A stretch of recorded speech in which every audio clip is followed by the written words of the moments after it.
जय मसीह की। परमेश्वर के धन्य नाम को सारा आदर और महिमा मिले। पहले कोरिन्थियों की किताब उसका 13वां अध्याय उसके 14वें वाक्य हमें सिखाता है, प्रेम कृपालु है। अनुग्रहित वचन से प्रभु आज हमें भी सिखा रहा है कि हम प्रेम में कृपा रखें। कई बार हमारे विरुद्ध अन्याय और अधर्म करने वालों को हम कहते हैं कि हमने क्षमा कर दिया है, लेकिन उन पर हम दया नहीं दिखाते। जब दोष करने वालों को क्षमा करके उन पर दया दिखाई जाती है, तब हमारा आत्मिक अवस्थाओं में हम ऊपर जाते हैं। हम जानते हैं जिम एलियट नाम के मिशनरी के बारे में। वो और उनके साथ 4 मिशनरी अमेज़न जंगल के घने में इनका आदिवासियों के बीच में जाकर सुसमाचार बांटने लगे। तब इन आदिवासियों ने उनकी हत्या कर दी। इन 5 मिशनरियों की पत्नियों ने जब निर्णय लिया कि वो उसका बदला नहीं लेंगी, लेकिन वो उनको प्रेम से जीतेंगे। जिम एलियट की पत्नी ने ऐसा लिखा, मेरे पति का मारा जाना मुझे इस बात के लिए प्रेरित करता है कि सभी लोगों को बताऊं कि मसीह सभी के लिए मारा गया और यीशु मसीह द्वारा ही सभी के लिए उद्धार है। मेरे पति जिम एलियट जब इनका जाति से प्रेम करते थे और उनके द्वारा मारे गए, इसलिए मैं भी इसी जाति से प्रेम करूं।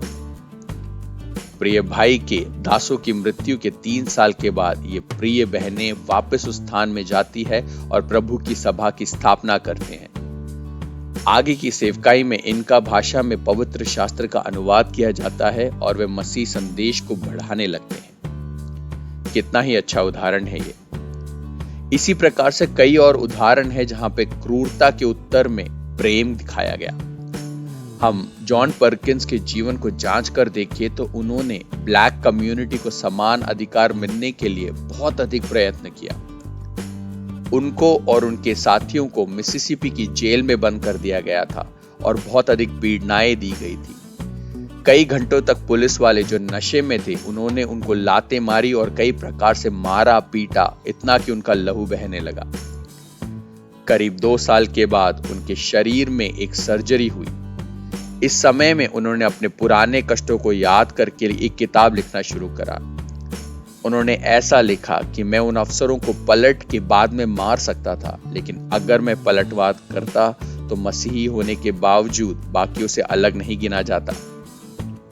वे आगे लिखते हैं कि जब मैं अस्पताल में था, तब मैंने एक ऐसा रूप देखा जो क्रूस का रूप था और उस क्रूस पर मसीह स्वयं थे और उस रूप ने मेरे सारे कष्टों और दर्दों को दूर किया। वे आगे लिखते हैं कि मेरा सहा हुआ कष्ट यीशु के लिए है। इस कष्ट के बारे में यीशु मसीह जानते हैं। उन्होंने यीशु से प्रार्थना में कहा, प्रिय पिता, ये जो मेरे विरुद्ध करते हैं वे ये नहीं जानते कि क्या करते हैं, इसलिए इनको क्षमा कर।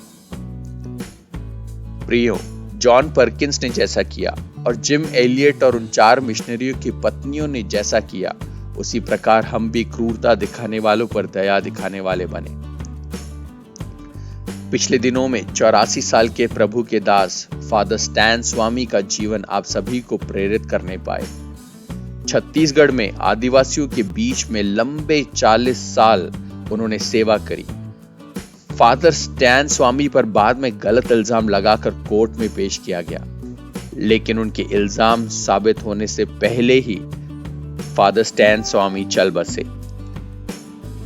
ये सब बातें हमें सिखाती है कि हमारा एकमात्र जीवन, उसमें हमारे विरुद्ध कई अधर्म काम हो सकते हैं और कई बार हमारे साथ गलत हो सकता है, लेकिन हमें उन सब का उत्तर प्रेम के साथ देना है। प्रभु आपका दिन अनुग्रहित करे। जय मसीह की।